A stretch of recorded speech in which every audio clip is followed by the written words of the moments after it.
Muito boa tarde a todos. Hoje, dia 18 de fevereiro de 2023. Hoje nós iniciamos mais um ano da Revista Espírita, do estudo da nossa Revista Espírita. Finalizamos na semana passada o estudo do ano de 1860, então iniciamos agora o ano de 1861. Lembrando que esse estudo é promovido pela Sociedade Espírita Obreiros do Senhor, e demais estudos anteriores da própria revista ou outros estudos promovidos pela casa podem ser acessados através do nosso site www.obreirosdosenhor.org.br. Se você entrar lá no nosso site, vai ter um link para cair direto sempre nesse nosso estudo, que vai ao ar, ao vivo, todos os sábados, a partir das 14h30. Então, como eu havia falado, nós vamos iniciar hoje o estudo de 1861 da Revista Espírita. Então, o nosso encontro de número 1, e Kardec vem trazer para nós aí, nesse início do ano, os relatos que eles traziam, né? Ele tem um boletim inicial sempre na revista. Nós vamos fazer essa leitura e aí passamos para o tema que Kardec vai nos apresentar. Quer iniciar, Pereira? Já que a Sônia iniciou a semana passada? Posso sim. Então, boa tarde a todos que estão nos acompanhando. Então, vamos vendo o relato, né, do Kardec aqui. Então, contém o relato das manifestações materiais ou inteligentes dos espíritos, aparições, evocações, etc., bem como todas as notícias relativas ao espírito. O ensino dos espíritos sobre as coisas do mundo visível e do invisível, sobre as ciências, a moral, a imortalidade da alma, a natureza do homem e seu futuro.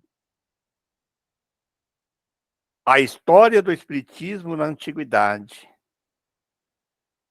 suas relações com o magnetismo e com o sonambulismo. A explicação das lendas e das crenças populares, da mitologia de todos os povos, etc., etc. Publicada sob a direção de Allan Kardec. Todo efeito tem uma causa.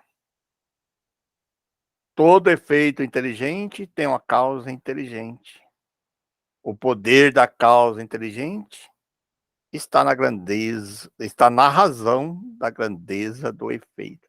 Aí, falando um pouquinho sobre o estudo da Revista Espírita, né? Que muitas pessoas, alguns até ouvi relatos que não considera a Revista Espírita como uma obra de estudo pertencente à doutrina espírita, e alguns não gostam de estudar porque é longo, né? Mas está aí a importância de você estudar a Revista Espírita, né? E o interessante, Pereira, dessa questão da Revista Espírita, que nós chamamos de Revista Espírita, né? Mas Kardec chamava de, né, o Jornal de Estudos Psicológicos, né? Então é interessante porque era um estudo psicológico ali de toda a questão humana, e esse finalzinho que ele traz aqui é formidável, né? Porque se existe o efeito, tem que ter uma causa. Se é só uma causa qualquer, né? Se o efeito é um efeito qualquer, tá bom. Agora, se ele é um efeito inteligente, ele tem que ter vindo de uma causa inteligente. E eu vou conseguir quantificar a grandeza desse efeito, né? Dessa causa, o poder da causa inteligente está na razão da grandeza do efeito. Ou seja, se aquele efeito é um efeito que vem e traz uma mensagem, traz um ensinamento grandioso, é óbvio que a causa daquilo lá tem que também ser grandioso. Então, não vai tirar, né, frutos bons de uma árvore que é ruim. Então, é interessante sempre essa analogia que ele faz, né, e que deixa tão simples o entendimento.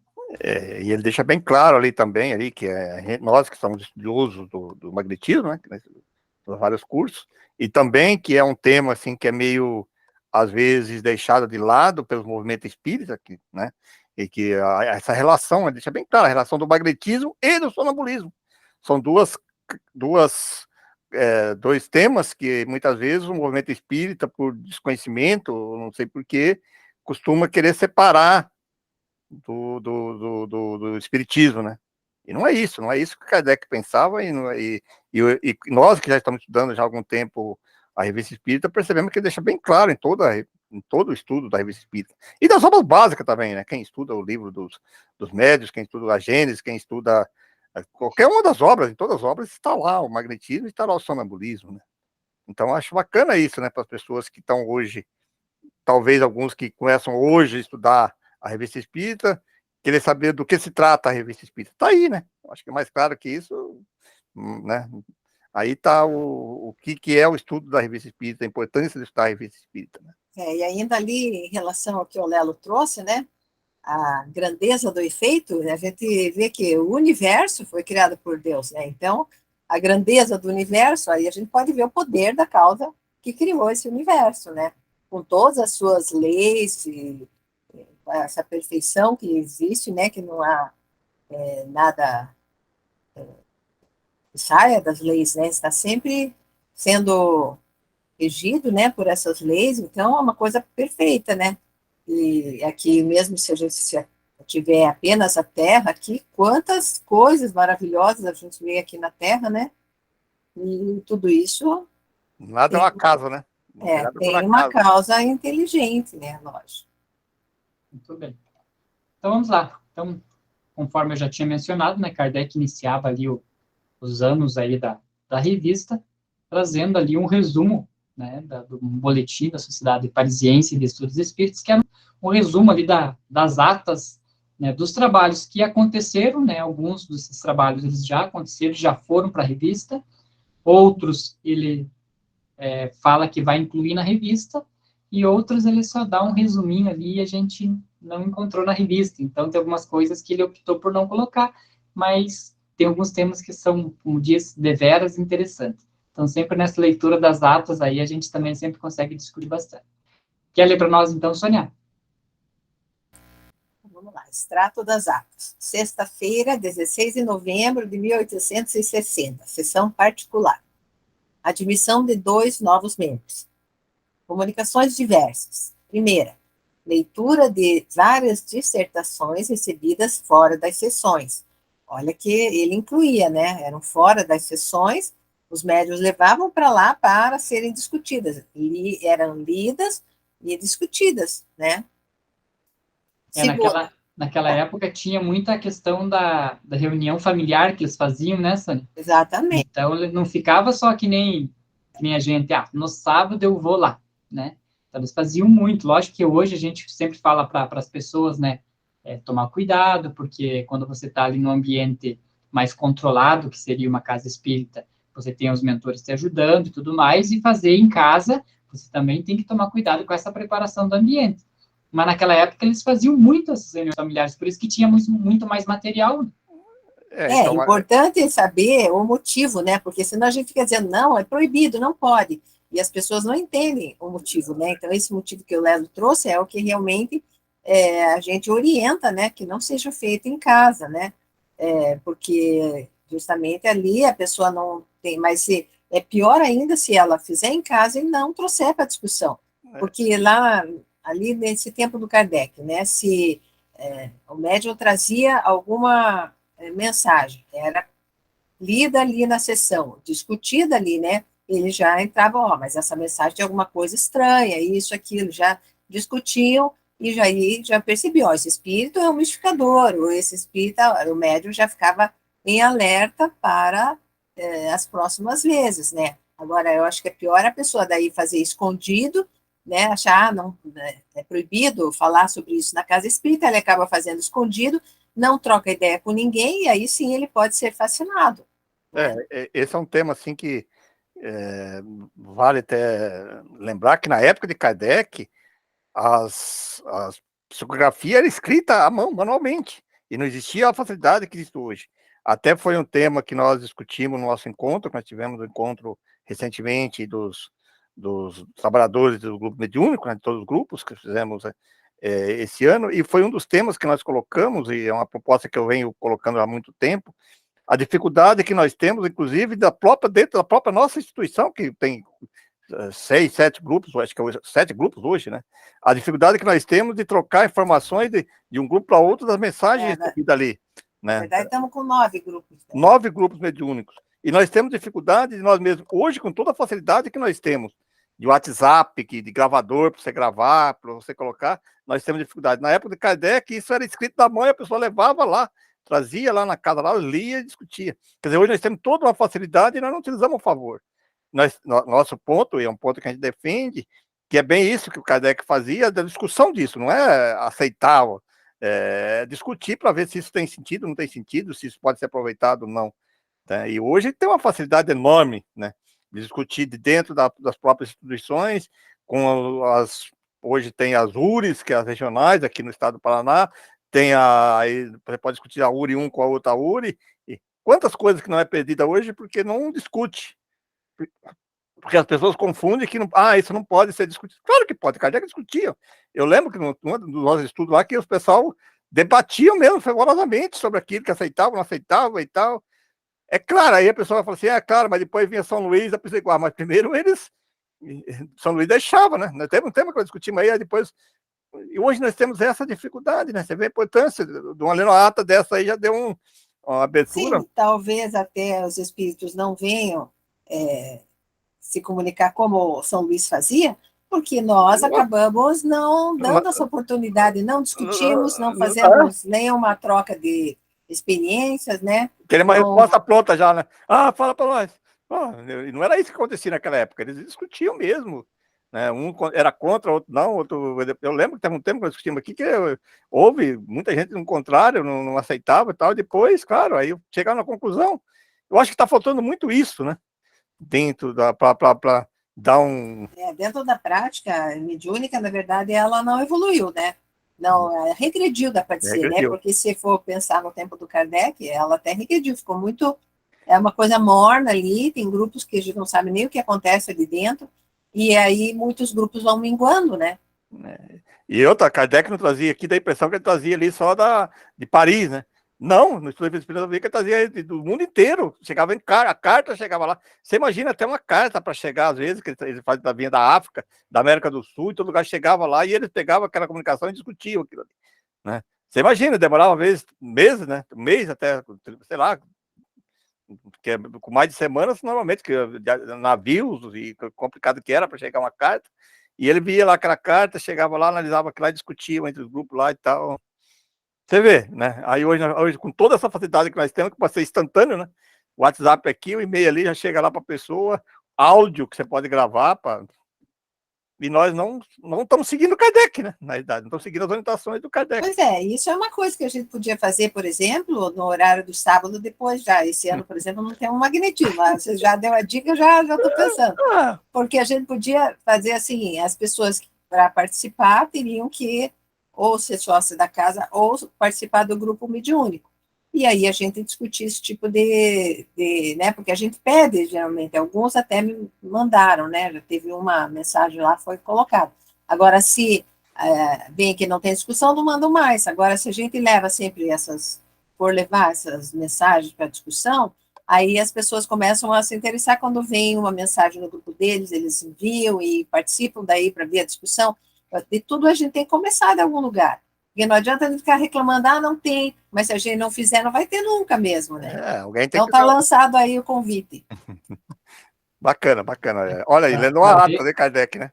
Não, para ver que é isso que eu falo, né? Para ver como uma frase que a gente leu ali, né, ela já surge em novas ideias, né? E talvez o livro que Kardec não escreveu, mas deveria ter escrito, é como ele aproveitava o tempo dele. Porque é incrível, né, a quantidade de coisa que ele conseguiu fazer em um pouco mais de uma década, e como que ele conseguia, né, organizar tudo isso, que nem o Pereira falou, nos grupos mediúnicos são gravados. Eu não sei se hoje a Sônia está fazendo esse trabalho, mas de escrever o que eram os áudios. Pois né? Infelizmente não estamos mais. A gente tem os áudios Alguns até se perderam porque, às vezes, o gravador pifa, alguma coisa assim, né? Mas a gente eu tenho no computador várias gravações e fica lá. O Pereira antes ainda separava por comunicação, agora ele também não tem tempo nem para fazer isso, é o áudio inteiro. É isso que eu comento, né? Imagina como que, porque Kardec ele mantinha ainda a sua atividade laboral, né? Que era escritor, professor e tal. Eu acredito que sim, que ele tinha que viver de alguma coisa, né? De alguma coisa, né? E como que ele conseguia fazer toda essa organização? Então, Kardec, sei lá, enfim. Sem os recursos que nós temos hoje, né? Sem os recursos, exatamente, né? Então, quando você pega, é incrível, né? Quando você pega uma revista lá que nem a gente que já foi até 1863, às vezes lá em 1863 ele está fazendo aquele estudo, aí ele remete lá a 1859, na página tal da revista tal.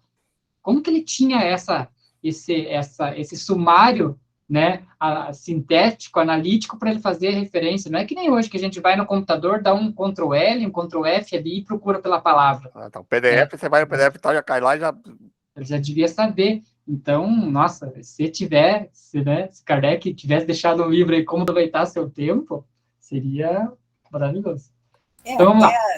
Só um parênteses aí nessa questão que o Lelo trouxe. Eu acredito que, mais na fase final, o Kardec nem trabalhava, porque ele teve um período que ele, por exemplo, quando ele foi escrever o livro O Evangelho segundo o Espiritismo, ele saiu de Paris, né? Ele foi para um local mais afastado, lembra?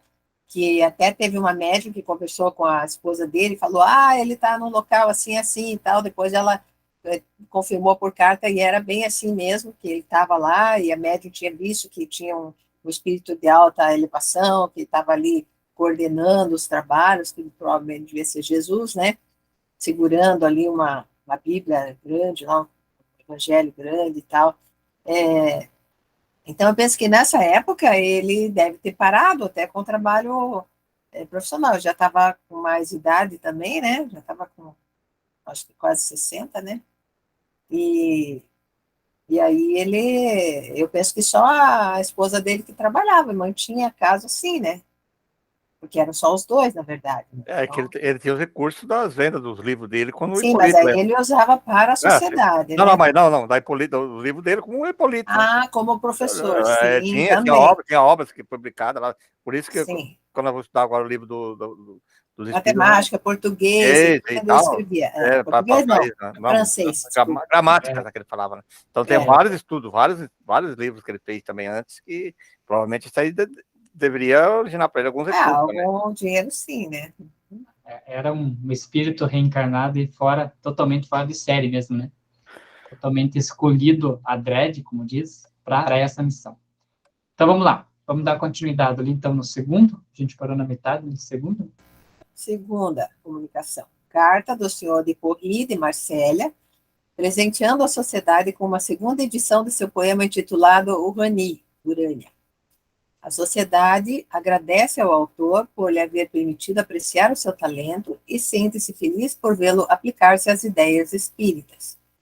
Revestindo a forma graciosa da poesia, essas ideias têm um charme que as tornam mais facilmente aceitáveis por aqueles a quem poderia melindrar a severidade da forma dogmática. Então, era o espiritismo já de uma forma poética para que, né, os puxão de orelha fossem mais suaves, né? Com mais eufemismos, né? Eu me lembro da época que eu era católico e a questão da poesia, né? O espiritismo em si, ele não tem muita música, né? E a poesia a gente vê que teve desde sempre.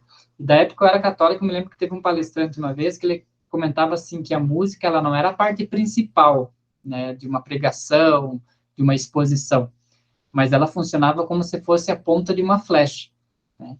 Se você jogar uma flecha com a ponta cega, ela não vai pegar na parede e não vai entrar, ela vai bater e vai ricochetear. Agora, se joga com uma ponta bem afiada, aquela pontinha afiada vai criar abertura, né? Então, ele usava isso. Então, quando você começa com uma música um pouco mais calma, assim, para dar aquela abertura, a pessoa fica mais receptiva. E é bem que Kardec vem trazendo a questão da poesia, né? Aquela pessoa que, não, se eu tiver que falar na lata, vai se ofender, então a poesia vinha de uma forma mais agradável, dando a mesma instrução, né? Para a pessoa aceitar ali e fazer sua mudança. Mas infelizmente, com o tempo moderno, quando veio para cá, o pessoal começaram a sair dessa parte poética, que é o Leon Denis escreve mais ou menos assim poética, para entrar pelo romantismo, pelo romântico, para fazer criar aquele enredo, tudo histórias, né? Para mim, aquilo ali não dá, que a pessoa prefere ler aquilo ali, romanceada, né? Aquela história, contando uma historinha, do que o estilo poético, né? Naquela época, eles valorizavam mais a parte poética, né? Então, portanto, aqui o Kardec começou. E a parte da filosofia é mais nesse sentido, né? E aí, quando entrou a série do André Luiz, outras séries, eles começaram a colocar nessa forma romanceada, para criar um enredo. E me parece que nessa geração atual, o pessoal preferiram mais isso, né? Deixou um pouquinho de lado isso, e para mim isso é bom, e para mim também é ruim, porque você perde muito, né? Fica naquela dúvida, conta aquelas histórias. Porque, na verdade, a pessoa vai ler para saber o que vai acontecer, como uma história, né? Como um filme. E não se atém aos detalhes, né? Que são importantes, que isso você consegue só com o estudo, né? Essa história, a Leon Denis, quando você lê o livro lá, O Problema do Ser Legislador, e todas as obras dele, tá louco, ali tá um conteúdo, mas ele não é assim, né? Ele não vai ficar contando romanceado, uma historinha, né? É uma linha, eu não sei, assim, para mim, eu particularmente, na época gostava muito, comecei a ler, mas depois que você começa a estudar, você acha que para mim acaba até prejudicando, porque cria uns conceitos errados, né? De regiões umbralinas, para cá, para lá, não sei o que, cria uma história que tudo é assim, e não é bem assim daquele jeito no mundo espiritual, né?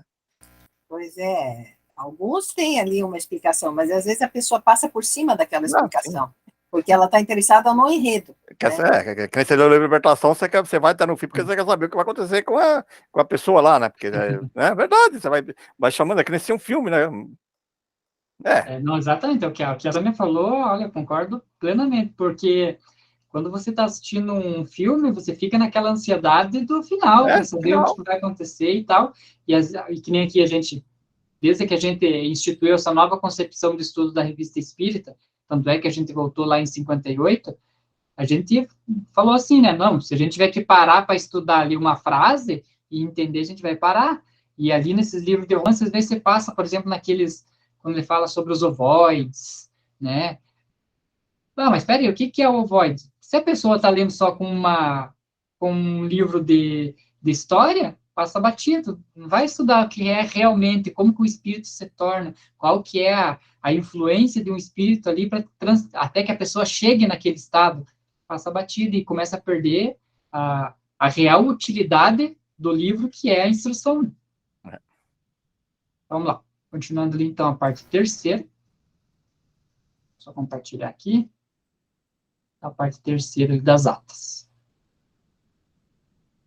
Então, terceira comunicação. Carta do Sr. L., fornecendo novos detalhes sobre o espírito batedor e obsessor do qual a sociedade já se ocupou. Ver o relato mais adiante. Quarta, carta das senhoras G., do departamento do INDRE, sobre as brincadeiras de mau gosto e as depredações de que são vítimas há vários anos e que atribuem ao espírito malévolo. Trata-se de 6 irmãs. Malgrado todas as precauções que tomam, suas roupas são tiradas das gavetas dos móveis, mesmo fechadas à chave, e muitas vezes são cortadas em pedaços. E essa parte, Kardec leva até para o livro dos médiuns, né? Esse caso aí. Quinta comunicação. O senhor T. relata um caso de obsessão violenta exercida sobre o médium por um espírito mau, ao qual aquele conseguiu dominar e expulsar. Então, o médium conseguiu dominar o espírito mau, né, que obsediava ele. Dirigindo-se ao senhor T., esse espírito escreveu: odeio-te, pois que me dominas. Desde então, não mais apareceu, e o médium deixou de ser importunado no exercício de sua faculdade. É interessante, né? Bem interessante. E o que a gente fala sempre e repete nos estudos é que desde ali o dirigente do grupo mediúnico, o dialogador, né, que a gente chama, e o médium, ele só vai conseguir fazer essa condução do espírito se ele tiver superioridade moral. Então, se o médium, ele estava sendo ali, qual que é a palavra que ele usa ali? Importunado, né? Importunado, né, pelo espírito, e ele mesmo conseguiu é porque no decorrer do caminho ele deve ter, né, melhorado, mudado a vibração para que ele conseguisse tirar o espírito, provavelmente. Isso também tem um tema assim que é um pouquinho polêmico, essa discussão da maneira que você falou. Porque isso também é que muitos utilizam, que você tem que ter claro, isso sim que você vai ter, mas vamos imaginar o seguinte: será que um médico que está trabalhando aqui, ele não tem mais condições morais do que aquele espírito? E por que alguns espíritos mal, que o Kardec colocava mal mesmo, que são mal, dominam certas pessoas do bem? Olha, não é só a superioridade moral, não. Aí existe questão do magnetismo, da vontade, da força, né? Então, porque senão, se você entender assim, então não existia obsessor. Que o obsessor vai chegar lá, uma pessoa que trabalha numa casa espírita, um médico que trabalha lá, teoricamente, ele tem que ser moralmente melhor do que aquele espírito que está chegando com o processo obsessivo. E como que alguns espíritos desses dominam? Nós já discutimos isso antes, eu acho, não sei se foi aqui nesse estudo. Então, aí é uma questão mais daquela vontade, daquela firmeza mental, da força mental e do magnetismo. E o argumento que a gente usa é esse. Quantas pessoas más existem por aqui? Se elas estão no seu melhor protótipo, vamos dizer assim, porque a gente vai evoluindo em cada encarnação, então, para trás, elas foram piores. Se aqui, agora, elas estão prejudicando pessoas, né? Criando inimigos, né, digamos assim, imagine em vidas anteriores, quantos inimigos elas têm. E por que elas não são obsediadas aqui? Por que o obsessor não domina elas aqui, às vezes? Elas estão fazendo o que elas bem entendem, e, claro, vai ter aqueles espíritos que estão junto para aproveitar, principalmente, digamos, por sintonia. Mas não vai ter nenhum se vingando dele, querendo acabar com ele. Por quê? E por que aquela pessoa que frequenta a casa espírita ou a religiosa, seja em qualquer denominação religiosa, certinha, é dominada por espírito? Pensa bem. Olha, analisa isso. Se fosse essa questão, falando, não, como é que ela pode? Aí existe a questão de magnetismo, a força interna dentro de uma vontade firme, né, de determinação, que o Kardec deixa bem claro, o Espírito deixa bem claro no livro do Espírito. Por que os maus dominam? Porque os bons são tímidos, permitem. A pessoa fala, porque tem muita essa coisa, eu sou culpado mesmo, está me acontecendo isso. Porque se esse médico, por exemplo, está sendo importunado, e ele começasse a dizer, se eu estou sendo importunado porque eu mereço, porque eu sou... Aí ele não tinha condição de dominar o espírito. Se ele fosse assim, não, você não vai me perturbar mais, não dá bola para ele, acabou. Chega num ponto... Aí é uma questão de... É uma discussão bem interessante mesmo, nós já conversamos sobre isso, eu acho que tem que continuar conversando, porque existe essa tendência. Mas eu devo merecer, porque eu mereço. Aí o espírito, que é um espírito mau, que cuidado que tem, deita e rola, e aí continua prevalecendo o mal. Né? E a partir... Eu acho que o Lelo não concordou muito. Fala, Lelo. Eu tenho minha outra versão. Eu acho assim que o espírito mal, que ele está mal e está fazendo mal, ele já está mistificado. Ele já está sendo, no caso ali, importunado por um espírito que é mal, mas que o importuno que esse espírito causa, ele também satisfaz o espírito que está reencarnado. Vamos imaginar lá o Hitler, que a gente sempre cita o Hitler. Ele tinha uma concepção de que aquilo era certo para ele, né? Ou para os espíritos que acompanhavam ele. Então, aquele holocausto que ele fazia, aquilo fazia bem para ele, porque ele estava deixando a casta dele mais numerosa. Então, talvez não fosse nem só o Hitler que tivesse ali, mas vários outros espíritos que estavam na teoria importunando. Tudo bem, pela sintonia. Pois aí eu concordo plenamente. Mas não é sintonia, mas nós estamos dizendo assim, outro tema, encarnações anteriores, ele não teve, provavelmente prejudicou outras pessoas, que é o que a gente diz, eu não fiz nada nessa vida, mas eu devo ser culpado porque alguma coisa eu fiz no passado, então por isso que o espírito está vindo cobrar, vindo se vingar, né? Então, imagine uma criatura que está como o Hitler, você acha que em vidas passadas ele também não foi mal? Não, foi a primeira vez que ele foi mal aqui? Não, provavelmente ele foi mal várias vezes, deve ter tido pessoas que estão desencarnadas e que odeiam ele. Não, mas o ponto que nós chegamos ali, o que nós estamos discutindo aqui, é isso aí perfeito que vocês estão falando, mas o que eu estou discutindo aqui, como que um espírito mal domina uma pessoa que o Lero colocou assim, não, isso é pela ascensão moral. Sim. Ascensão moral. Agora, eu estou dizendo, claro que ele tem que ser moral, eu acho que a ascensão moral está escrito bem claro, que ela é irresistível. Se ela é irresistível, se eu falar que eu não quero e não aceito, eu não aceita. Então se eu não vou dominar ele. Agora, aí é que tá. É que eles colocam... Mas é moral, aí você falou da boca para fora. Sim, não, mas você... Vamos dizer a verdade. Vamos ser sinceros. Agora você dizendo assim, eu estou dizendo que não é... Aí a Sônia colocou outro exemplo, que espíritos que chegam aqui sem nenhuma condição moral, vamos dizer assim, que estão aqui, e nenhum espírito chega para obsediar ele, com vários inimigos. Estou dizendo que não é só a questão moral, ela é irresistível, tá bem claro isso aí, mas desde que você utilize ela. Aí é que tá a questão, você tem que usar esse coisa assim, fala, poxa, eu sou melhor que ele, eu não vou permitir. Só que eles chegam com a palavra, com o magnetismo, vai colocando você lá embaixo, aí você aceita a subjugação, você aceitou, você permitiu. Fazendo uma correção em relação a isso que nós pegamos de exemplo, Hitler ali, por exemplo, né? Claro que o inimigo talvez tenha pensado, bom, não adianta eu ir provocar alguma coisa, ou talvez ele até não consiga, porque a determinação do Hitler em fazer aquilo era muito grande. Ele não consegue destruir aquilo, né? Então ele se alia aos outros que estão ali por sintonia para fazer com que ele se perca espiritualmente mais rápido, né? Porque aí, quando ele voltar para o plano espiritual, ele vai estar numa situação pior, mais comprometido e tal. Essa seria uma das opções, né? Tanto que o Hitler se matou no final e tal, então ele acabou contraindo uma dívida muito grande, né? Além da que ele já deveria ter. Então, isso já seria uma vingança, digamos assim. Então, talvez eles optem por esse tipo de obsessão, assim, ampliando aquela meta que o encarnado já tem, né? É que nem você falou, é sintonia, né? Tinha uma sintonia, tinha uma predisposição para aquilo, mas voltando de novo ao tema nosso, nós estamos dizendo, que foi colocado no tema ali, que o médium sozinho conseguiu desembaraçar, e está lá no livro dos médiums, o Kardec coloca bem claro os 3 tipos, e ele deixa bem claro isso mesmo, que a pessoa consegue, claro, ele vai melhorando, tem vários exemplos, mas atraindo os bons, se vocês estão lendo com o povo, a fase da obsessão simples, né? Que a pessoa consegue sozinha. Sim, mas se no outro ponto que chegou é porque ele também deu brecha, mas aí também deixa bem claro que vai no terceiro, que fala de novo do magnetismo, que vai chegar outra pessoa, e aí quando tira lá, qual que é a primeira recomendação para as pessoas que estão nesse processo obsessivo? Que ela muda moralmente, senão ela vai atrair novamente. Se ela deixar moralmente, não, e mentalmente, eu acho que é o ponto positivo, né? De sair dessas culpas, daqueles conceitos que eu mereço, eu tenho.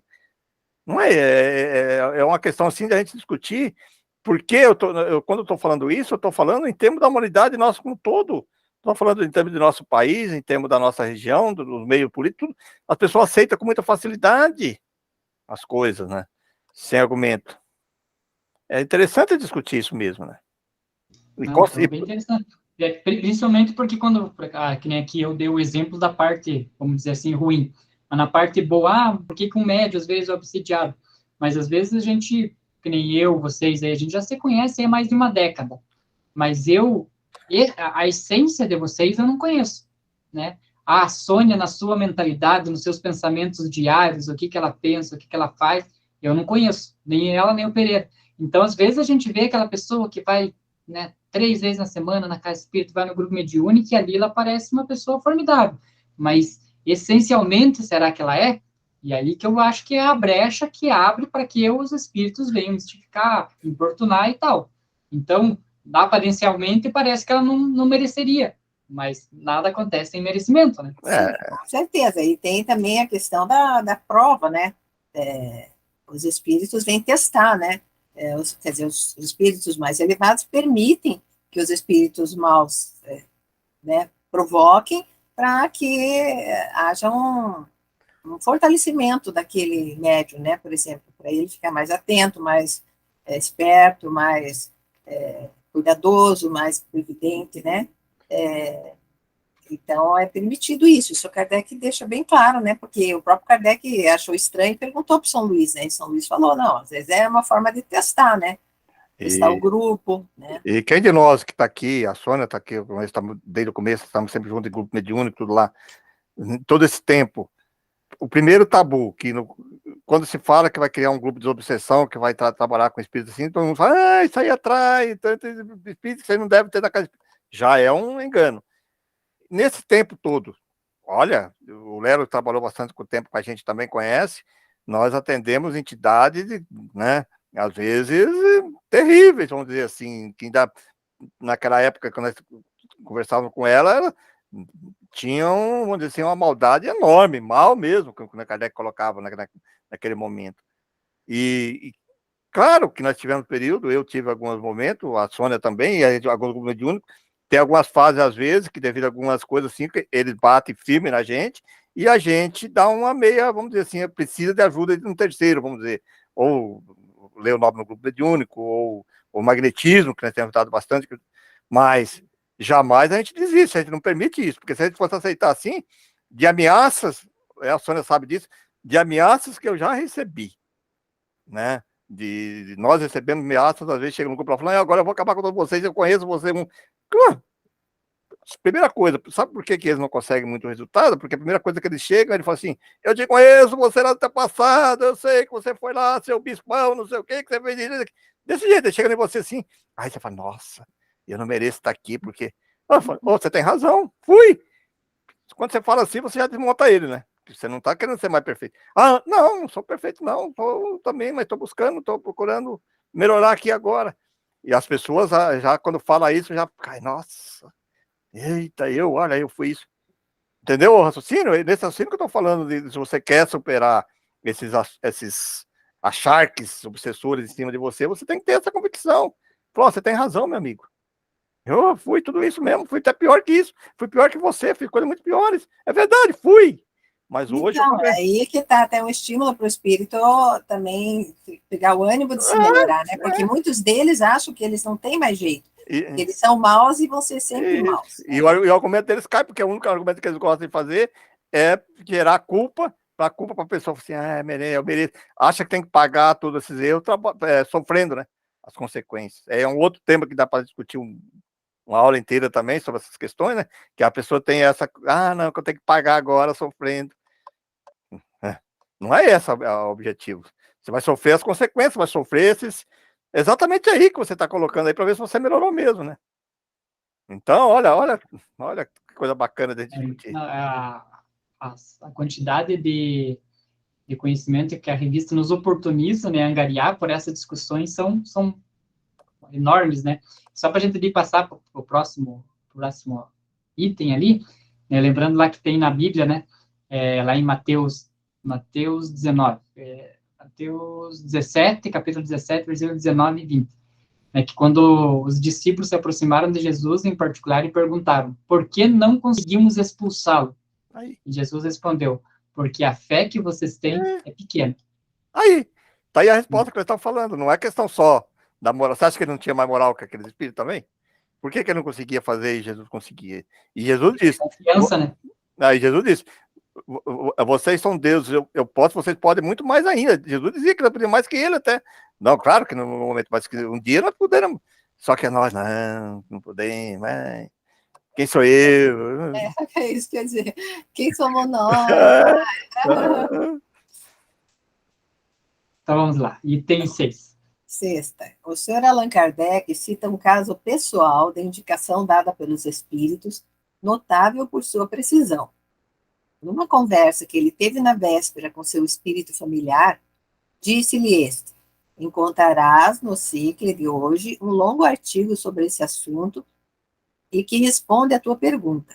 Fomos nós que inspiramos o autor e o trabalho que ele expõe, o qual está relacionado com as grandes reformas humanitárias que se preparam. Fecha aspas.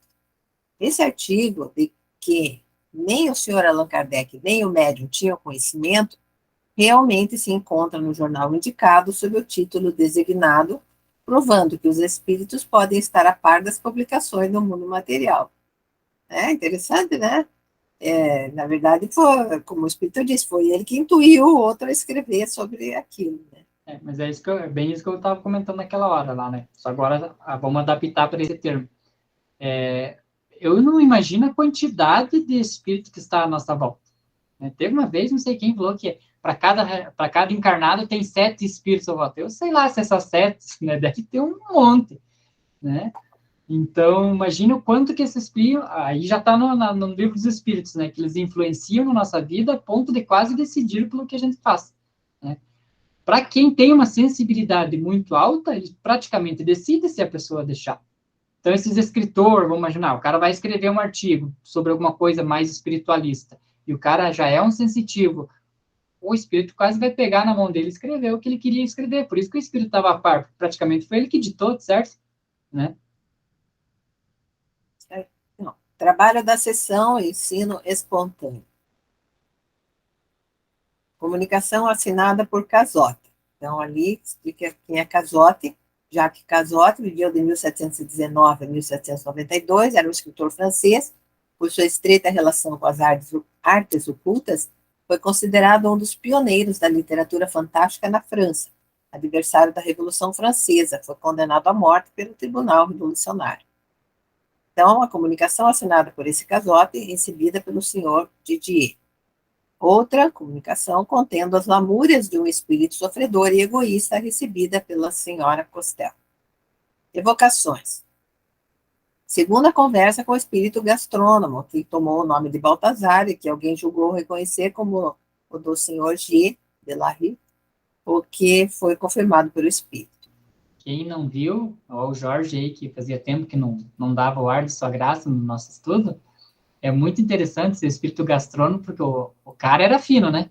O espírito era fino, ele gostava de comer bem. E é muito interessante essa comunicação. Uhum. Perguntas diversas. Perguntas dirigidas a São Luís sobre o espírito batedor, ao qual se refere a carta do Sr. L., assim como sobre o espírito depredador da senhora G., aquele que mexia nas roupas lá. A propósito desse último, ele diz que será mais fácil vencer a sua resistência, considerando-se que é mais brincalhão do que mal. Sexta-feira, 23 de novembro de 1860, sessão geral. Comunicações diversas. Leitura de várias dissertações obtidas fora da sessão.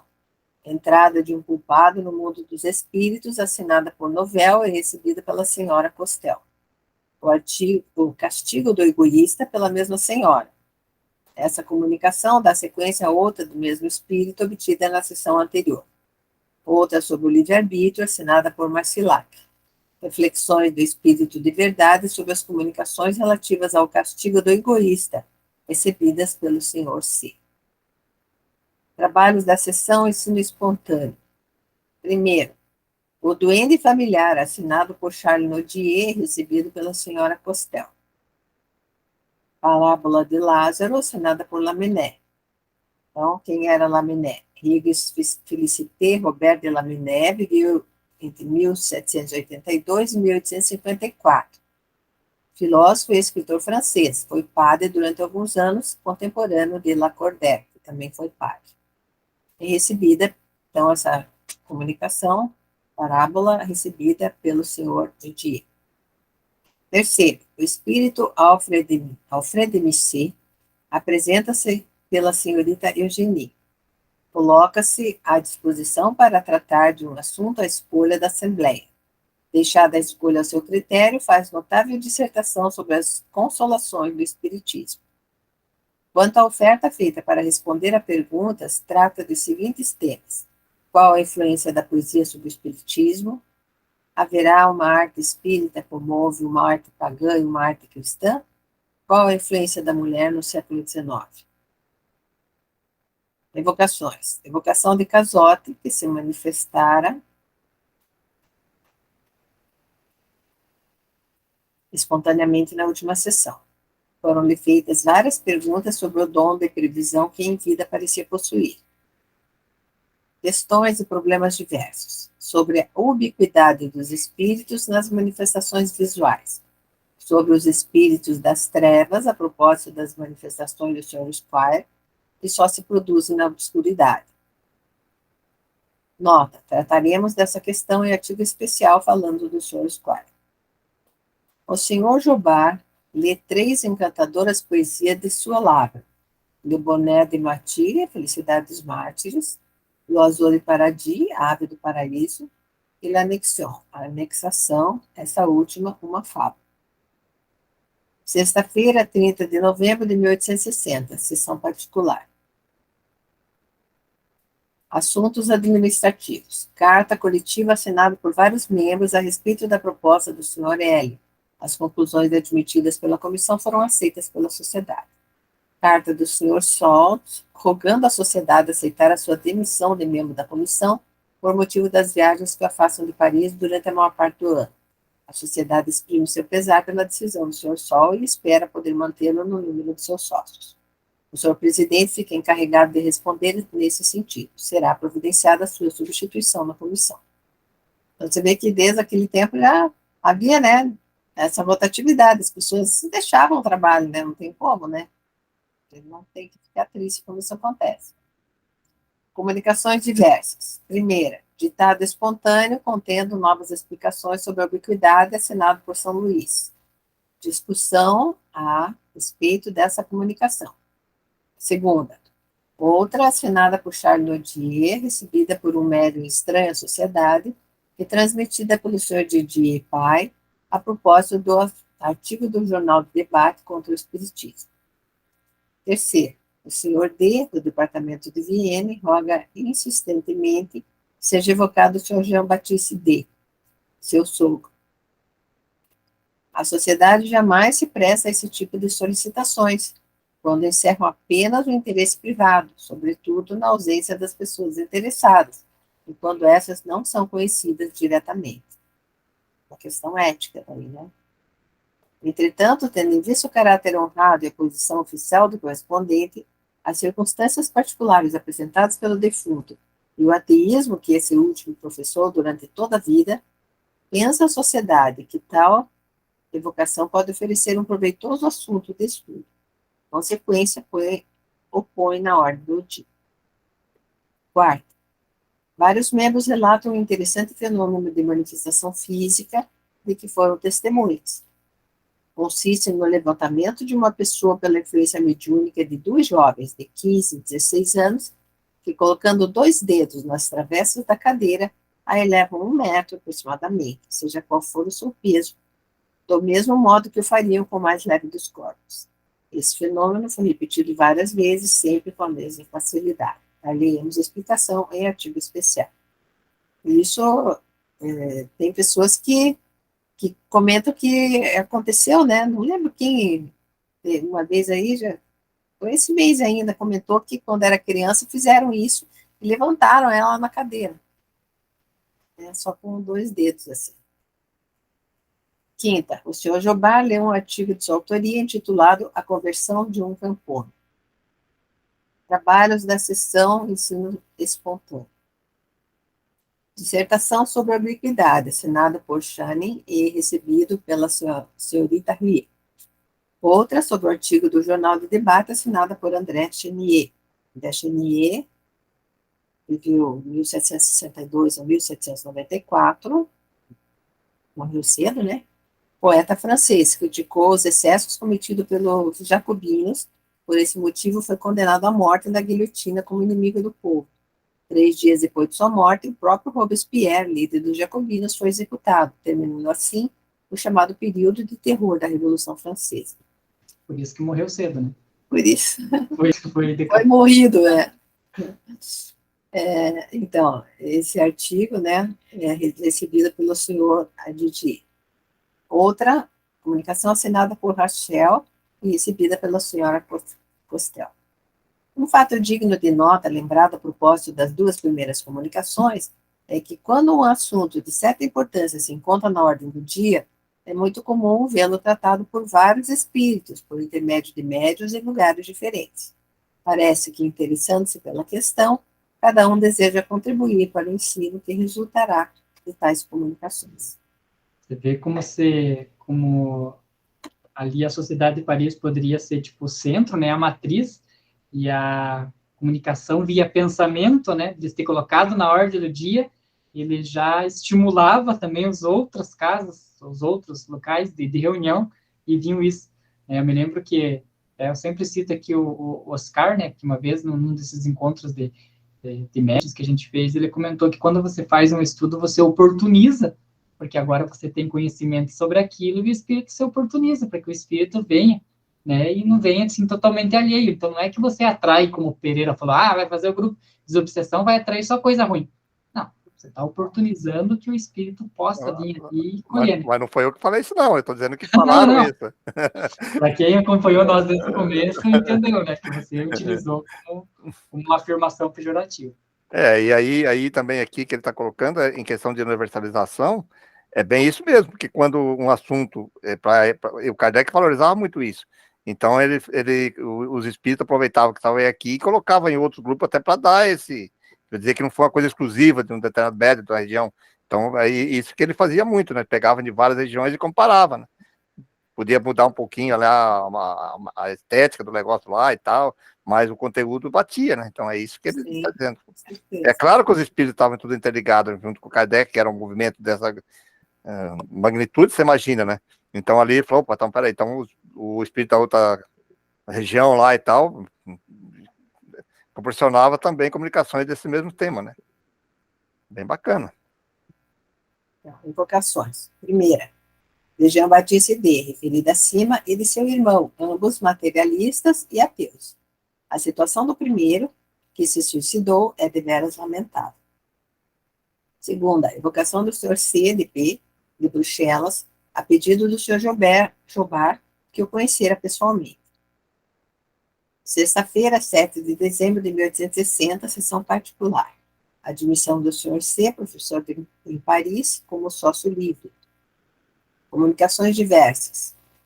Leitura de uma dissertação assinada pelo Espírito de Verdade, recebida em sessão particular em casa do Sr. Allan Kardec, a propósito da definição de arte, bem como da distinção entre a arte pagã, a arte cristã e a arte espírita. O Sr. Teub completa essa definição dizendo que se pode considerar a arte pagã como a expressão do sentimento materialista, a arte cristã, expressão da expiação, e a arte espírita, expressão do triunfo. Entendi muito bem, né? A arte cristã, porque talvez traga muito situações assim de sofrimento, né? Então, tem mais expressão da expiação. Trabalhos da sessão, ensino espírita espontâneo. Dissertação assinada por Laminé, recebida pelo Sr. Didier. Outra assinada por Charles Nodier, recebida pelo Sr. Ita Rie. Continua o assunto iniciado a 24 de agosto de 1860, embora ninguém lhe tivesse guardado a lembrança e o pudesse recordar. O espírito tinha se comunicado em agosto, depois, em dezembro, ele veio de novo continuar. Outra assinada por Jorge, recebida pela senhora Costa. Evocação do Dr. Kane, viajante americano, explorador do Polo Norte, o qual descobriu um mar livre além do círculo dos gelos polares. Apreciação muito justa da parte do espírito sobre os resultados dessa descoberta. Questões diversas. Perguntas dirigidas a Charles Nodier sobre as causas que podem influir na natureza das comunicações em certas sessões, notadamente nesse dia em que os espíritos não tiveram a sua eloquência habitual. Discussão a respeito desse ponto.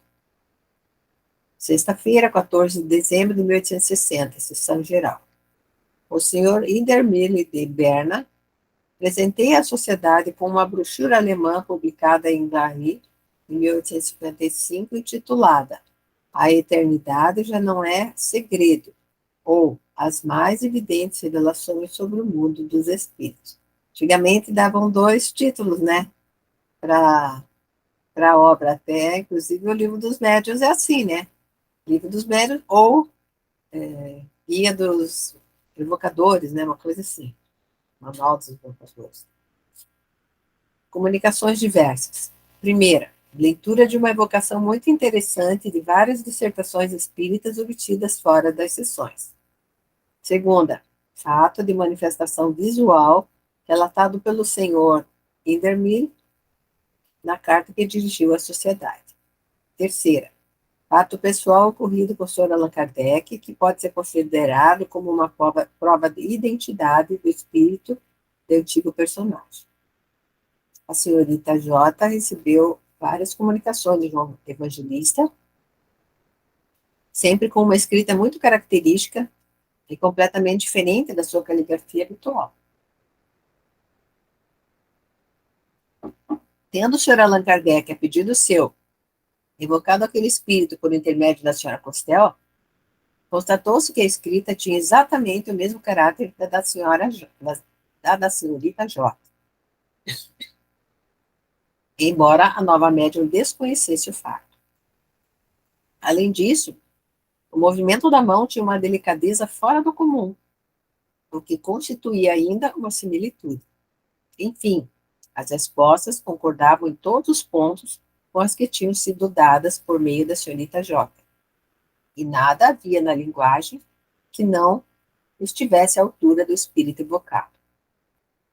Quarta, notícia remetida pelo Sr. D, sobre um caso notável de visão e de revelação, ocorrido com um agricultor poucos dias antes de sua morte. Trabalhos da seção Comunicação Espíritas Espontâneas.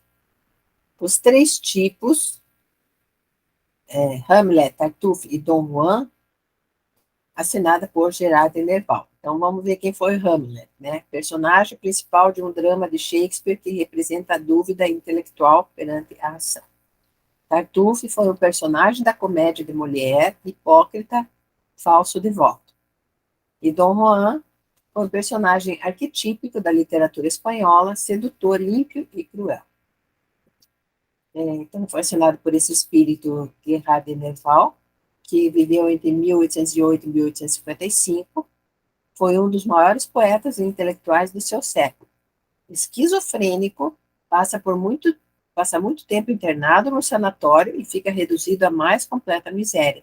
Enforcou-se em um beco parisiense. Então, seria interessante, né, conversar com esse espírito. Vamos ver. E recebida pelo senhor, o médium Didier. Fantasia, assinada por Alfred de Musset e recebida pela senhora Costel. O julgamento, assinada por Leão X, recebida pela senhorita Eugenie. Evocação, do agricultor, do qual falamos pouco acima. Ele dá algumas explicações sobre suas visões. Notável particularidade é a ausência absoluta de ortografia e uma linguagem completamente semelhante à da gente do campo. Questões diversas dirigidas a São Luís sobre os fatos relacionados com a evocação tratada assim. E assim nós terminamos o boletim, né, a leitura das atas de finalzinho de novembro e dezembro. A partir do estudo da semana que vem, daí a gente já inicia o tema propriamente dito da revista de janeiro de 1861, que vai ser o Livro dos Médiuns. Encerramos então, né? Então tá aí, amigos. Esses temas que nós conversamos hoje, que, como nós já colocamos aí algumas questões de acordo com nossos conhecimentos, os nossos estudos, eu sempre gosto de frisar isso no final, porque aqui nós não estamos aqui para saber mais que um que outro, apenas é o nosso conhecimento que nós temos. E sempre colocamos à disposição para aquelas pessoas, às vezes, que têm alguma outra maneira de ver, que estudou. Eu sei que tem muita gente que estuda mais que a gente, inclusive, que tem alguma outra maneira de interpretar essas questões que nós discutimos, que contate nós através dos e-mails, através dos grupos do WhatsApp, e vamos discutir, né? Entre no grupo, nós convidamos essas pessoas para vir estudar junto com a gente aqui na própria Revista Espírita, né? Para a gente cada vez mais chegar uma verdade próxima de uma verdade absoluta, né? Porque a verdade é isso, né? É a verdade de acordo com aquele ponto de vista que a gente percebe. E aí outra pessoa percebe a verdade de uma outra maneira, então vamos discutindo junto. E aí essa é a questão, por isso que a doutrina espírita é considerada filosofia espírita, né? A filosofia tem esse objetivo mesmo.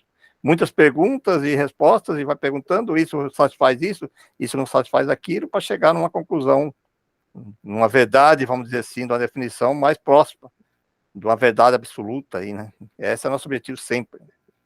Então, gente, aproveitando esses momentos, após essa leitura, esse estudo desta obra tão grandiosa, vamos aproveitar esses instantes para um agradecimento a Deus.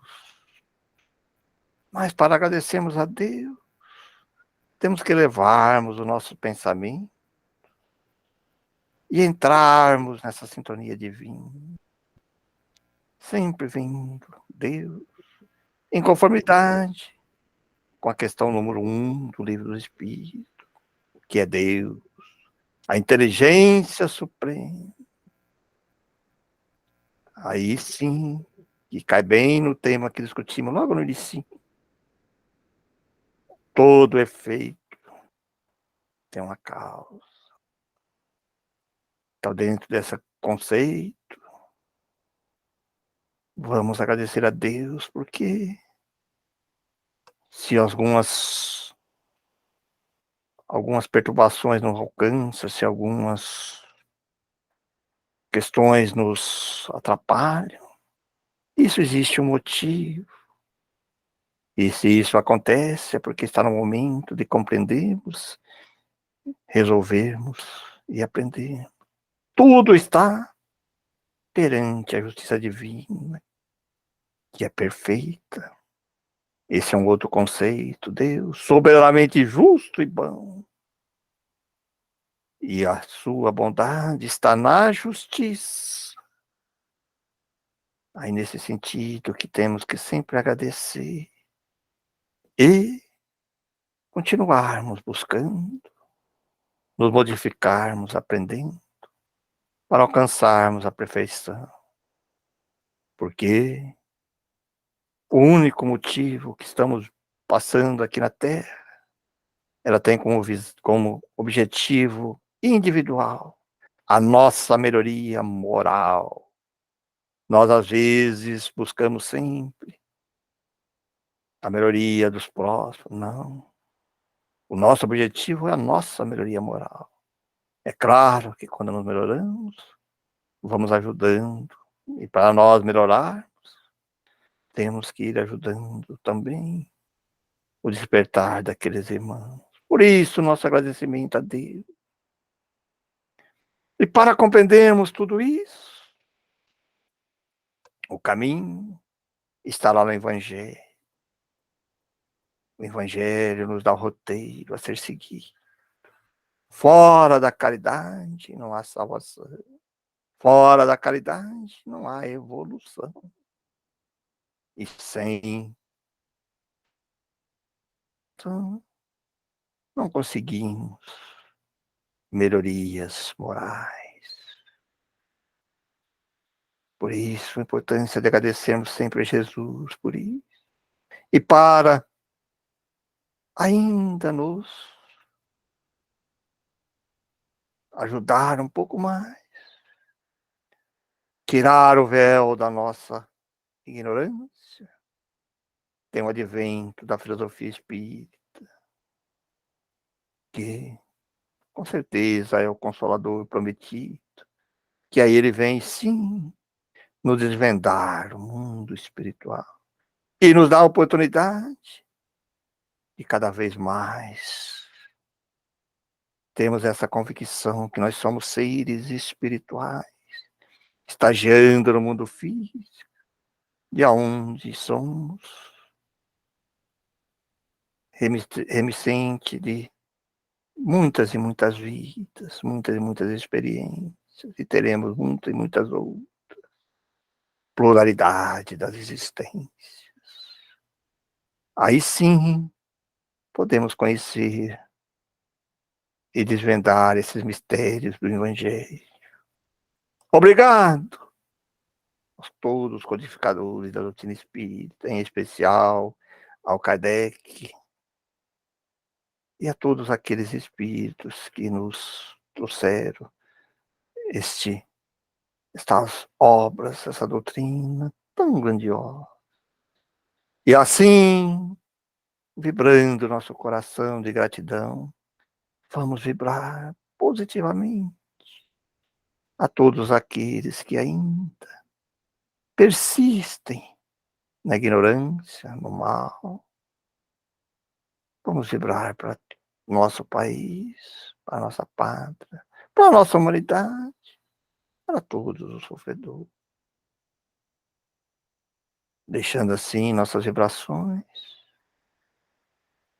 mais uma vez, agradecemos e que possamos ter um descanso nesse feriado. E estarmos aqui juntos novamente na próxima semana para mais um estudo desta obra tão gratificante, tão grandiosa, que assim seja.